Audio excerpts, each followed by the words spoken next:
FC Barcelona champions league 2025-26 വരവ് അറിയിച്ചിരിക്കുകയാണെന്നുള്ളതാണ് കേട്ടോ. ഈ മനുഷ്യൻ കഴിഞ്ഞ 4 വർഷമായിട്ട് ചാമ്പ്യൻസ് ലീഗിൽ ഗോൾ അടിച്ചില്ല എന്ന് പറയുമ്പോൾ വിശ്വസിക്കാൻ പറ്റുന്നില്ല എന്നുള്ളതാണ്.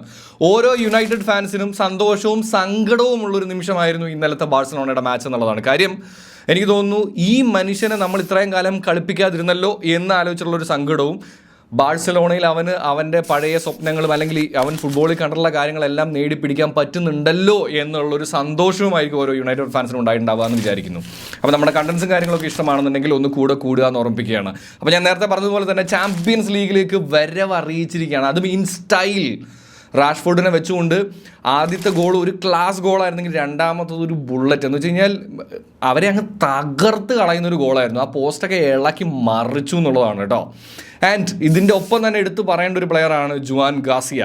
എന്തിനാണ് ഈ പറയുന്ന ഗോൾ കീപ്പറിനെ സൈൻ ചെയ്തതെന്നുള്ളതിൻ്റെ എല്ലാ എവിഡൻസും നമുക്ക് ആ മാച്ചിൽ കാണാൻ പറ്റുന്നുണ്ടായിരുന്നു എന്നുള്ളതാണ്. അതുപോലെ എനിക്ക് തോന്നുന്നു ഇത് ഞാൻ പറയാൻ പോയി കഴിഞ്ഞാൽ കുറച്ച് ഓവറാണ്. കാര്യം ഇവരെക്കുറിച്ച് സത്യത്തിൽ പറയരുത്. നമ്മുടെ ഡിജോങ് ആണെങ്കിലും ശരി, അതുപോലെ തന്നെ പെഡ്രി ആണെങ്കിലും ശരി, ഇവരാണ് സത്യം പറഞ്ഞു കഴിഞ്ഞാൽ ബാഴ്സലോണയുടെ എൻജിൻ. അവരെക്കുറിച്ച് ഞാൻ ഏത് മാച്ചിൽ എടുത്തു നോക്കിയാലും നമുക്ക് പറയണം.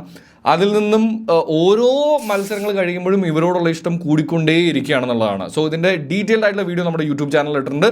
ദയവ് ഇത് ഇവിടെ പോയി കാണാനായിട്ട് ശ്രമിക്കുക. അതുപോലെ തന്നെ നിങ്ങളുടെ അഭിപ്രായം എന്താണെന്ന് താഴെ കമൻറ്റും കൂടെ ചെയ്യാം കേട്ടോ.